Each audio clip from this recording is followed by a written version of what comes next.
Bonjour, bonsoir, dépendamment du moment où tu m'écoutes. Nous entamons l'avant-dernier chapitre, le chapitre 8, avec on va parler d'inéquations et de systèmes d'équations. Et d'ailleurs, c'est ce par quoi nous allons commencer à parler de ce que vous avez déjà vu l'an passé en troisième secondaire, les systèmes d'équations du premier degré à deux variables, c'est-à-dire que vous allez avoir deux équations de la forme canonique.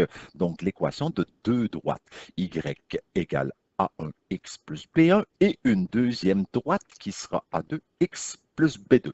Donc, deux formes canoniques pour représenter un système d'équations. Donc, un système, ça veut dire que vous avez au moins deux équations, mais pour cette année, évidemment, on va s'arrêter qu'à deux équations maximum. Donc, par exemple, vous pourriez avoir l'équation, la première équation, donc on appelle Y1, qui est moins 0,5x plus 8. Ça aurait pu être une fraction aussi, hein, vous savez que c'est beau des fractions. Et Y2 est égal à 0,5x plus 2. Donc, voici. Qu'est-ce qu'on cherche en fait quand on veut résoudre un système d'équations?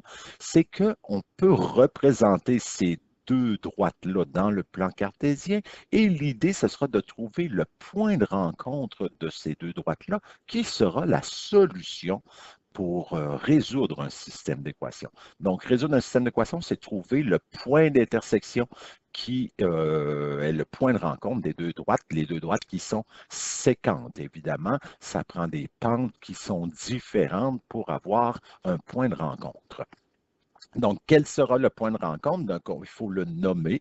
Donc, vous représentez la première droite dans le plan cartésien, la deuxième droite. Vous trouvez le point de rencontre, c'est-à-dire ici, c'est la coordonnée 6, 5. Donc, la solution correspond aux coordonnées du point d'intersection, c'est-à-dire le couple 6, 5. Et juste pour vous montrer qu'on peut le vérifier dans la première équation, c'est-à-dire que vous prenez votre première équation, vous remplacez le x par 6 et le y par 5, vous faites le calcul pour vérifier si ça fonctionne. Et effectivement, ça fonctionne parce que moins 0,5 fois 6, ça fait moins 3. Et moins 3 plus 8 fait 5. Donc 5 égale 5, c'est vrai. On le vérifie dans l'autre, juste pour s'assurer qu'on n'a pas fait d'erreur. Donc, c'est supposé de fonctionner dans les deux. Donc, 0,5 fois 6 qui fait 3, 3 plus 2 qui est égal à 5. Donc, 5 égale à 5, c'est vrai dans les deux cas. On peut résoudre aussi en utilisant un système d'équations, en utilisant les tables de valeurs. Et là, ce que je vais faire, c'est que je vais vous montrer avec la calculatrice comment le faire. Donc, quit, je sors de là. Non, je n'ai pas besoin, c'était déjà comme ça. Donc, on va aller dans Y égale Y égale. Donc, ici, j'efface, j'efface.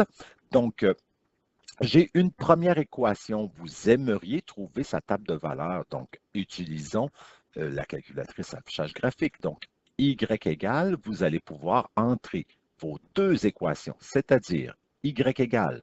Donc, Y1, c'est 2x plus 1, donc 2 et le X, donc c'est vraiment le bouton, là, vous voyez mon curseur, où est-ce qu'il est situé, c'est à droite de alpha, en bas de mode. Donc, vous appuyez là-dessus, vous allez faire apparaître la variable indépendante, la variable X, l'abscisse, plus 1, donc 2x plus 1. Et vous écrivez aussi la deuxième équation, qui est moins 3x, c'est le petit moins 3x plus 6. Donc, allons-y maintenant avec la table de valeurs. Donc, tout d'abord, avant, vérifier table set. Table set, c'est pour savoir à partir de où je veux que ma table de valeurs commence et à coût de combien, donc l'incrémentation de x. Donc, à ce moment-là, on s'en va dans table set. Je veux que ma table de valeurs commence à 0. Donc, ici, c'est marqué moins 1, mais je le veux à 0 et je veux que l'incrémentation soit à coût de 1, c'est-à-dire à coût de combien le x va augmenter dans la table de valeur. Donc, si ce n'est pas 1 qui est écrit, donc vous descendez avec votre curseur, avec les flèches, sur le 1, vous écrivez 1, Enter, et voilà, votre table de valeur va commencer à 0 et va monter pour les x à coût de 1. C'est ce qui arrive ici. Donc, les x montent à coup de 1 et on a la solution des y. Donc, ça se fait tout seul, c'est magique. Donc, on peut se promener avec les flèches dans les négatifs, dans les positifs. Et pour trouver la solution, il s'agit de chercher dans notre table de valeurs l'endroit où j'ai la même valeur de y et ici, ça va se produire quand y vaut 3, c'est-à-dire quand x vaut 1, les deux y sont égaux. Donc, c'est pour ça que dans la table de valeurs ici, je cherche l'endroit où les deux y sont identiques et ça va me donner le couple solution, dont la solution est 1, 3.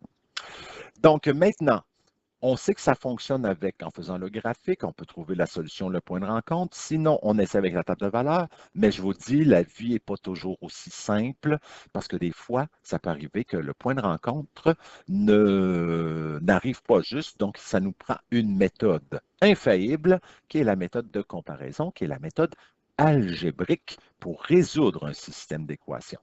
Donc, je vous donne deux équations de la forme canonique.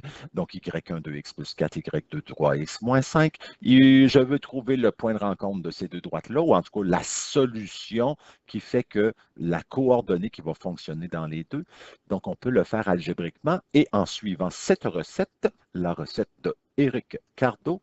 Donc, vous pourrez exécuter ça dans vos examens, dans vos exercices et vous serez des champions et des championnes. Donc, la première recette, la première partie de la recette à suivre, c'est de comparer.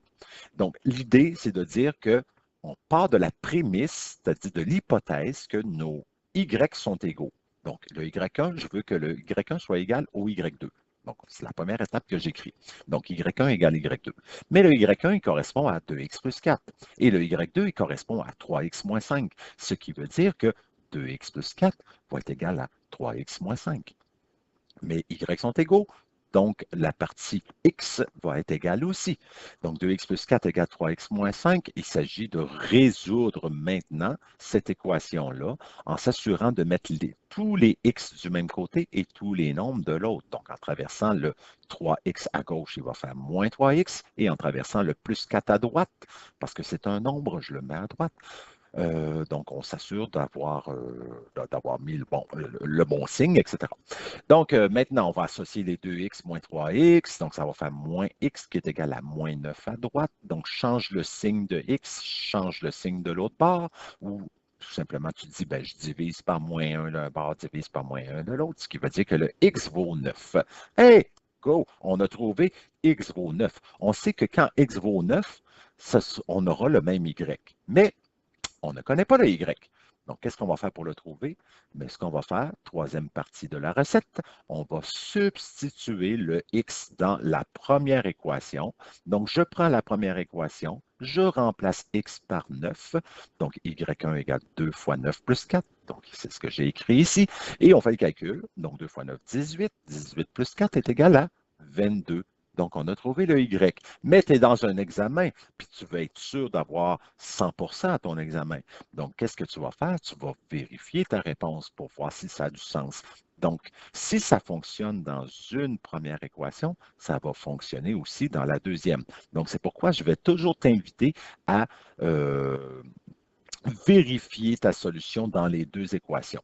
Donc, je prends ma deuxième équation, je remplace x par 9, donc je fais le calcul, 3 fois 9, ça fait 27, 27 moins 5, c'est égal à 22. Même réponse dans les deux cas, ça veut dire qu'on n'a pas fait d'erreur. Donc, si tu arrives à deux réponses différentes pour le Y, c'est que quelque part, tu as fait une erreur. Donc, recule dans ton problème pour trouver l'endroit où tu aurais pu faire une erreur. Puis souvent, vous allez vous tromper en oubliant d'avoir changé de signe en traversant, etc. Donc, une erreur de calcul fait qu'à ce moment-là, trouvez votre erreur pour vous assurer d'avoir la solution. Donc, bravo, on a les deux mêmes solutions pour le Y. Donc, ici, les gens sont en délire et sont heureux que vous ayez trouvé la réponse. Donc, à toutes les fois que vous aurez le même Y, la même valeur, pensez à la foule qui se lève debout comme si vous étiez des grandes vedettes sportives ou musicales ou peu importe. Donc, allons-y. La solution est donc 9, 22. Donc, c'est une coordonnée. Le X vaut 9, le Y vaut 22. Maintenant, allons-y avec un système d'équations plus complexe, mais avec ce qu'on appelle de très belles fractions, parce qu'une fraction, c'est toujours beau. Ça peut être des nombres d'invirgule, mais ça peut être des fractions. Donc, une fraction, c'est beau, n'est-ce pas? Donc, 1, on suit la même recette. Comparer Y1 égale Y2. Donc, on exprime l'expression x à gauche égale l'expression x à droite, donc ce qui est le y1 puis le y2. Et là, maintenant, parce qu'on se retrouve avec des fractions, ben, l'idée, vu qu'on est dans une équation, on peut se permettre de tout mettre sur le même dénominateur commun et ensuite d'éliminer ce dénominateur-là, mais uniquement parce qu'on est dans une équation.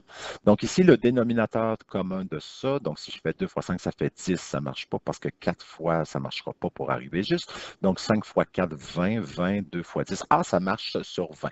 Donc on va mettre ça sur 20.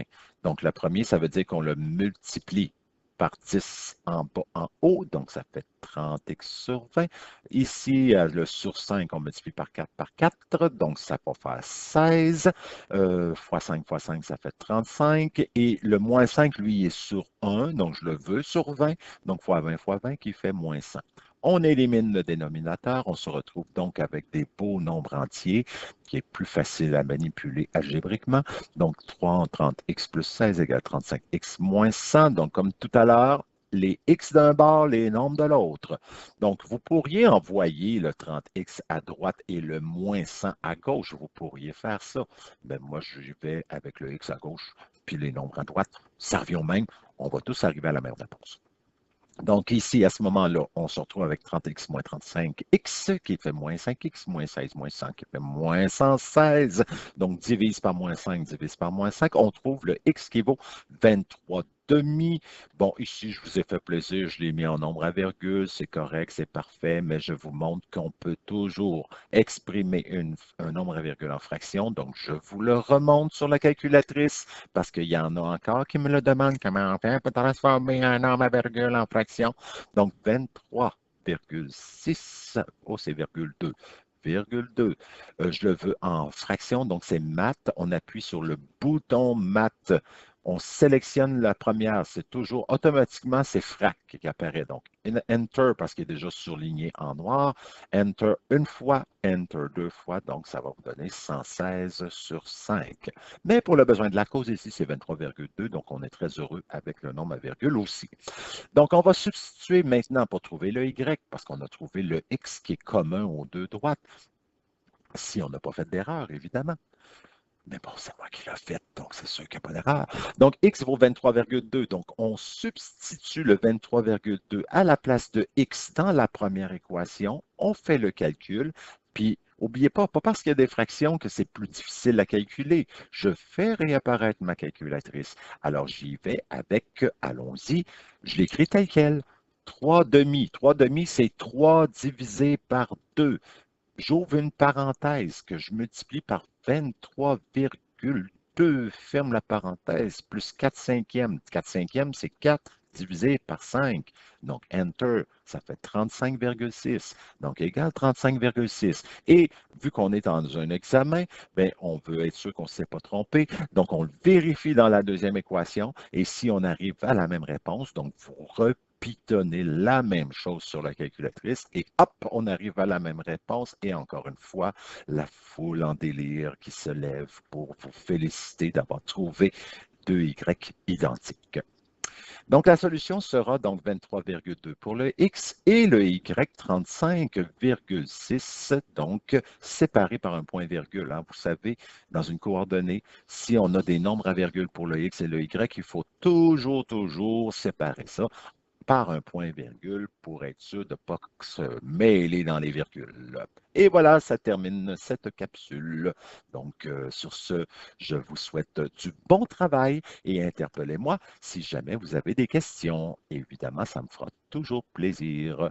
Au revoir, les amis.